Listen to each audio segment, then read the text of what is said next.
So nice to see you. Thank you very much, Endre, for the invitation. I worked 2 years in a pediatric neuro-rehabilitation hospital. So that's a hospital specialized for children with special needs. They have different disabilities, from behavioral disabilities like autism, but also very severe ones after big accidents, after trauma.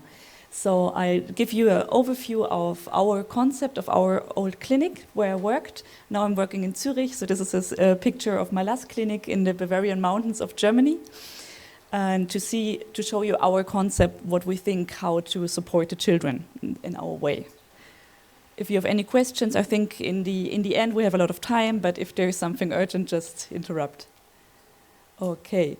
So in Germany, we divide different phases of rehabilitation. So we have an acute phase, for example, if there's some accident or some injury, or late phases. So if the child is already born with some kind of disease or disorder. And it's very important to have the concept that rehabilitation is not only after an injury, but is like a lifelong process, like that you can repeat every year up to the needs of the child. And it can be used as a tool in regular intervals, like rehabilitation block, for example, once a year. And what is the goal of these therapy blocks or rehabilitation? The goal is always very individual. So it should not be like my child can run a marathon, but like what is the child like needing in this moment? What is the goal? Does it come into kindergarten? Does it want to interact, communicate with other children? Does it learn how to eat like himself or herself, and they need to hold a fork or a knife, or they want to cut their own schnitzel, or they want to play tennis? So we really have to see what is the goal of the family and the child. And we find it together with the doctor, the patient, the family, and the therapists. And then we set goals. And we orientate ourselves. Oh, no, I can't go to the next one. Ah, okay, now it's working. So there's an international classification of function, disability, and health by the World Health Organization.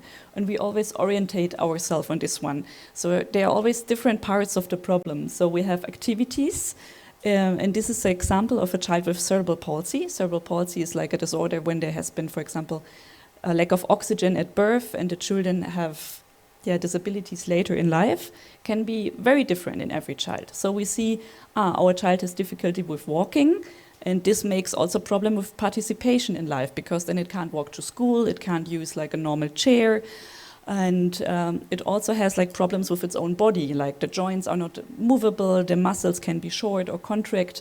So we have different systems that the child has problems, and we have to analyze the systems and then see what kind of problems do we have and where do we want to go from there. And then, sorry, it's a little bit slow. Yeah. And then we see like where is the child and what stage of life are we, and we find goals. So, and we really ask the children, what are your hobbies? What do you want to do? And when their child is only 1 year old, they can't talk, but we see with the mother and the parents that really know the child, what is important in this stage of life. Do we want to start walking? Do we want to start writing? Do I only have one hand because I have hemiparesis and I want to play computer or play with a PlayStation? So we need to find what is important for the family, and then we concentrate maximum on 3 goals. So not too much, not too many goals. And then we sit together as a team and think, what kind of measures do we need to take to really reach our goal? So we don't go directly to the goal, so we go step by step. And what is needed to reach a goal? Obviously, therapy. That's why we're all here today. So, and our modern approach to therapy is not a functional one, like train. If you want to do sit-ups, do 100 sit-ups every day and you will get better. But if you want to cut your own schnitzel, then we need to sit on a table. So that's the first step. Then we sit on a table. Then we see what kind of hand can I use? Can I use the hand or can I use another tool, for example? Do I need something because the table is slippery? Do I need something which makes it not move, which makes my plate stable? So we go step by step and we focus the therapy always on the individual activity and on every step. And evidence, like a lot of studies shows that it has much better effect than like functional therapy where the child is not motivated. You do the repetition of the movement 10 times in a row and it's very boring for everyone. So the child is better motivated and we get much better results.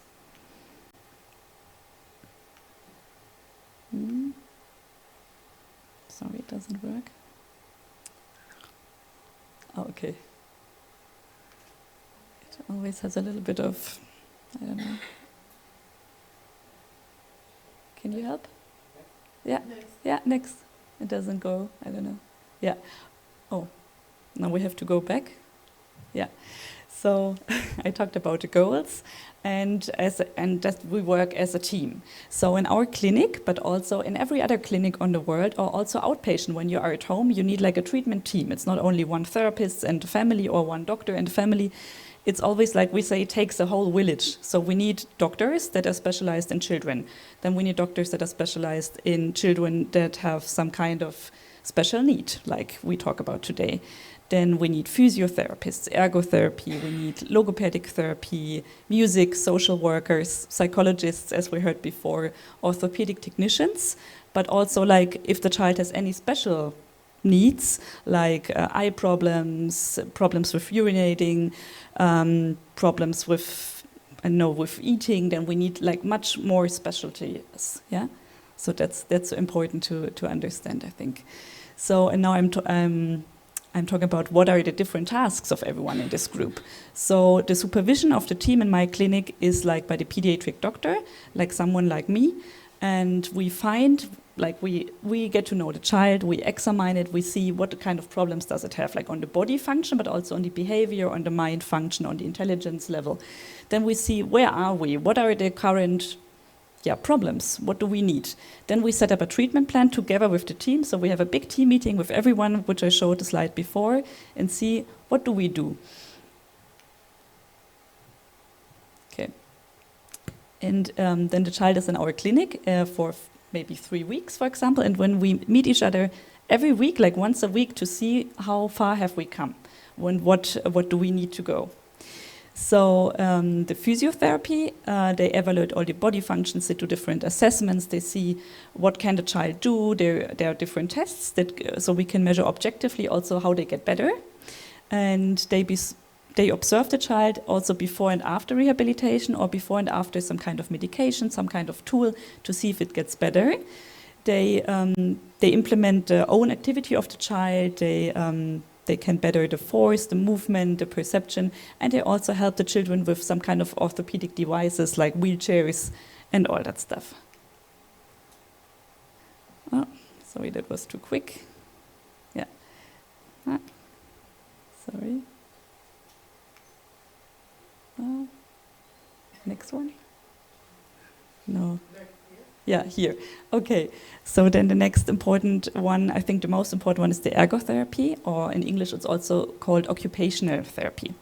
So they assess especially the activities of daily life, and I think from old people we know activities of daily life is like dressing oneself or washing, but in children activities of daily life can be very different. Activities of daily life can, for example, be playing the PlayStation, using a mobile phone, talking to friends, going to school. So we really see what are these activities in this child, what we need to see. And they train especially on these goal activities, like they say, and they can be very individual. And they also help the children with tools, but also with concentration and just being able to sit at a table for 45 minutes, and how to teach them. Especially children with autism, it's very important that they have like a structure that is repeated every day, and they know they are safe, they have a safe surrounding where they can play, and then they can enjoy the time on the table and their playtime.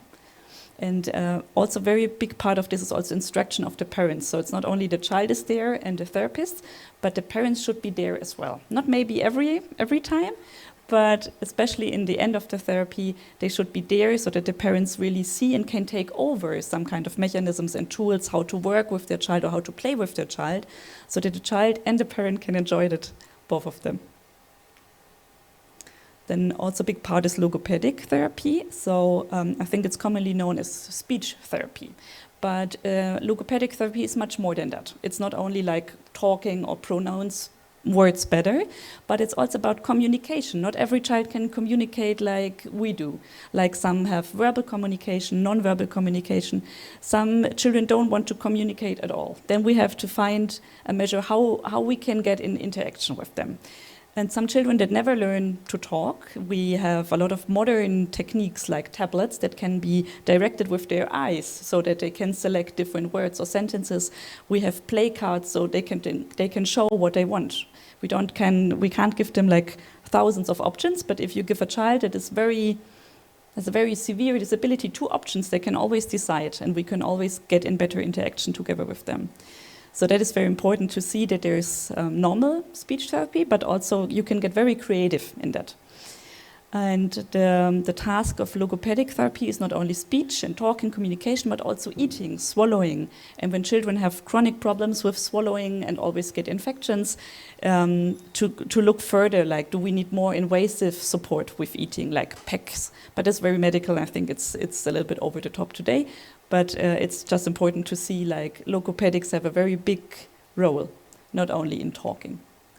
Then there's music therapy, which I like very much. It's very nice for children to get in interaction with other children, to express what cannot be expressed in another way with words, and also get in interaction with their families. Also, families should be part of music therapy, so they can implement, especially in children with ADHD or autism. It's often very nice to see how they can get in interaction without stress of verbal communication. It's very nice. Then also part of the team is the social workers. They help organizing this individual care approach. They select like what kind of kindergarten can my child go to if it has some special needs. So can it be a normal kindergarten? Can it be a different kindergarten? How can we promote inclusion into the kindergarten? What kind of school does it need? Does it need a special school? Can it go to a regular school with some support? It helps also with taking over costs by providers like health insurances, because that can be complicated, like probably you all know. And they counsel the parents and also the children. When we have, for example, a teenager that struggles, like what kind of job do I want to do with my special needs? And they are there for all of these tasks. Then a very big part of the team is orthopedic technicians, like in a clinic, but also ambulant at home. And they are responsible for helping when you have a special need with walking. For example, if you have some paresis or some weak part of your body, that it can be supported. So it's important to know that something like this exists. For almost every kind of disorder in the world, there is some tool that you can be supported and what you need. I've just an example of a walking aid, which makes children with hemiparesis, they can actually run with that. It's very cool. And there's walking aids and wheelchairs, and it also, what I want to stress, I can't go into all the details about, it's very big topic. It's that it's a very interdisciplinary approach. So not you as a parent, you go to the orthopedic technician and say, I want a wheelchair, and then you buy one. So you need a physiotherapist, you need a doctor, you need a very good technician together with your child to see, what do I actually want? Does my child want to run 200 meters, or does it mostly sit more comfortable in the wheelchair? Because if you always walk on crutches and on the hand of your parents, you are not free with your hands. So when you have a wheelchair, you can actually go and buy an ice cream yourself because you have free hands. So you always have to see, what is my goal? I don't need to push my child to run a marathon, but more have comfort in your own goals and in your own daily life, and really see what is important. And to find an option where the child can comfortably sit and work and have therapy, but also how it can move. So that's important. And then there's also, because I'm coming from the medical side, a short slide about the medical part. It's also not to be forgotten, if there is especially some bodily problem, that we can also help with that, not only with therapy, but also with medicine. So there, I take the example of spasticities, like in cerebral palsy or after an accident, there's often like spastic muscles that are contract and you can't move them so nicely. So there's a lot of medication that you can give. I show a picture here of Botox injection, not only for cosmetic regions, but also it helps a lot for spastic muscles. And then there are also some surgical methods to really improve the functions of the body, so that the child can perform better in the way that the child wants. And I'm already here coming to the take-home messages, which is the most important part of every talk, I think. So reha and rehabilitation for children and therapy is a very individual approach. That's what I want to stress. You can't go as a therapist to a child and do the same stuff with the child. It's very important. So first you have to make like an interview with the family and the child and the team to see what are our goals, and then you work on that step by step. and it should always be adapted. Maybe last year the topic or the goal was this, and next year it can be something completely different. So you also, when you go outpatient with your child to therapy, to the same one, at least every year think about what are we actually doing here? Like, what is our goal? Do we need to change it? It's very important to have an interdisciplinary, like we say, multi-professional approach. So not only you only go to physiotherapy, but the physiotherapist should be in contact with the ergotherapist. The ergotherapist should be in contact with the doctor. So everyone should work as a team together to know each other, so that not everyone works on their own part, but everyone works on the greater big thing, which is the child. And there should be regular exchange and evaluation within the team, like what have we reached, what do we need to reach in the future. And also important, I think, for here is it doesn't have to be in a hospital. Like a hospital like this one in Bavaria is also special in Germany. I think there are only 3-4 hospitals like that in Germany, and people travel very long ways. I think it's good if you want to have like an very intensive block, but you can also adapt the concept to outpatient, to be like at home and have your different therapies. Your child goes to school and maybe 2 or 3 times a week it goes to a different therapy. But it's important to also view this as a team, so that you actually work together and evaluate it. And I think it's also possible outpatient. We did it as well. And in the end, as a family, I think the focus should always be on the life with the child in the family, and to be able to travel, to be able to do the hobbies that you want to have, like to experience together with your child as the family, and not improve the child so that it gets the best child in the world in this specific therapy. That's not the most important step. The therapy is like a measure for life and not the center of life. Okay. And then also, I think it's very important to lessen the burden of all these therapies and medical visits, and don't overwhelm the children. It should always be about fun and participation in life, and not about getting the best one.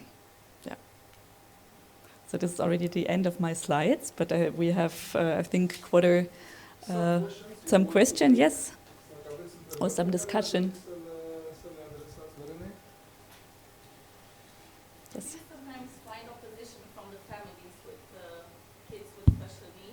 What do you say? Like find a position? Like they don't want to do therapy, or how do you convince them? With the children? Yeah. I mean more with the families. They are maybe not willing to accept some stuff, and they don't want to do therapy. How do you convince them? Or do they also have to do therapy? Like they don't have to, but probably if they come to the clinic, someone of the family wants to have the therapy, and sometimes it's the child that doesn't really want to take part, or that the parents want something different than we do. So that's often they want to have therapy, but they want that their child can walk. And I say it will probably not walk, but we have to find, it doesn't have to walk, it just has to be able to move. And then we have to have a lot of talks, and with help of the psychologists to really accept, that's what we heard before. I didn't understand a lot, but that's what I heard, accept the situation and see where can we go from there. And then we need support of the psychologists to see where are we, and our goal is not running, but maybe moving. And then we have to find, and for children, we really have to motivate them.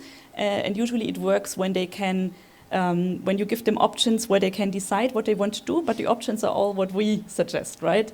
But it's if it's their own goal and their own motivation, then it helps a lot that they really want to take part in the therapy.